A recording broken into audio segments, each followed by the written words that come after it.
बच्चों की यह हालत देखकर मेरी रूह कांप गई। उस दिन सवेरे 6 बजे मैं अपने शहर से दूसरे शहर जाने के लिए निकला। मैं रेलवे स्टेशन पहुंचा, पर देरी से पहुंचने के कारण मेरी ट्रेन निकल चुकी थी। मेरे पास 9:30 की ट्रेन के अलावा कोई चारा नहीं था। मैंने सोचा कहीं नाश्ता कर लिया जाए। बहुत ज़ोर की भूख लगी थी। मैं होटल की ओर जा रहा था। अचानक रास्ते में मेरी नज़र फुटपाथ पर बैठे 2 बच्चों पर पड़ी। दोनों लगभग 10 से 12 साल के रहे होंगे। बच्चों की हालत बहुत ख़राब हो चुकी थी। कमज़ोरी के कारण अस्थि पंजर साफ दिखाई दे रहे थे। वे भूखे लग रहे थे। छोटा बच्चा बड़े बच्चे को खाने के बारे में कह रहा था। बड़ा उसे चुप कराने की कोशिश कर रहा था। मैं अचानक रुक गया। दौड़ती भागती ज़िंदगी में यह ठहर से गए जीवन को देख मेरा मन भर आया।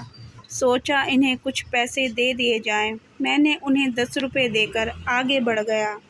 तुरंत मेरे मन में एक विचार आया, कितना कंजूस हूँ मैं। 10 रुपये का क्या मिलेगा, चाय तक ढंग से ना मिलेगी। स्वयं पर शर्म आई, फिर वापस लौटा। मैंने बच्चों से कहा, कुछ खाओगे? बच्चे थोड़े असमंजस में पड़े। मैंने कहा, बेटा मैं नाश्ता करने जा रहा हूँ, तुम भी कर लो।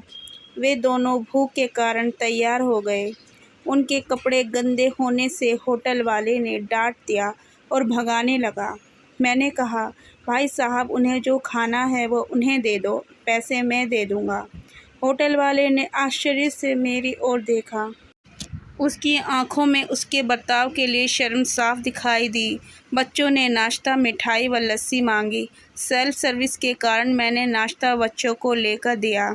बच्चे जब खाने लगे उनके चेहरे की खुशी कुछ निराली ही थी।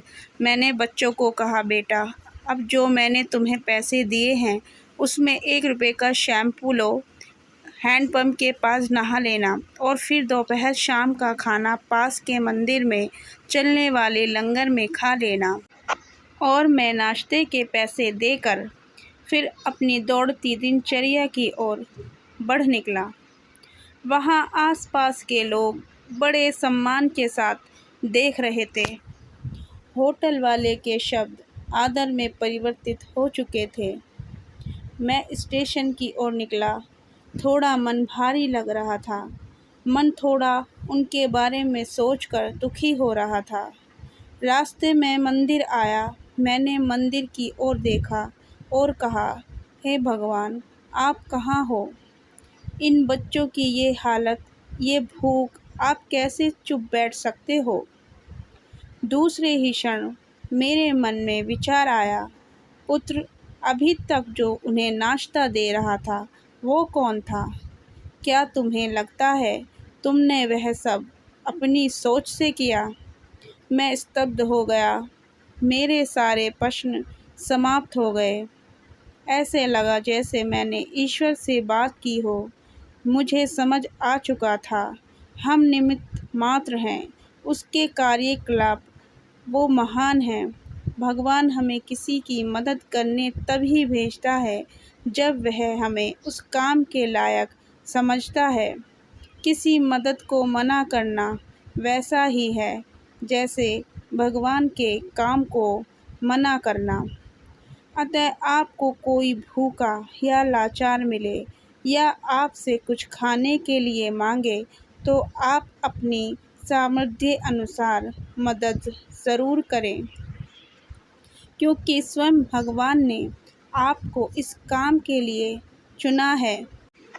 चलिए आज की सुहानी सुबह का शुभ आरंभ करें कुछ इसी संकल्प के साथ कि भिक्षावृत्ति को हम बढ़ावा ना दें, लेकिन अशक्त, लाचार और भूखे की मदद हम ज़रूर करें। ईश्वर से प्रार्थना हमें सद्बुद्धि प्रदान करे और इस लायक बनाए। अगर ये कहानी पसंद आई हो तो वीडियो को लाइक और चैनल को सब्सक्राइब करें।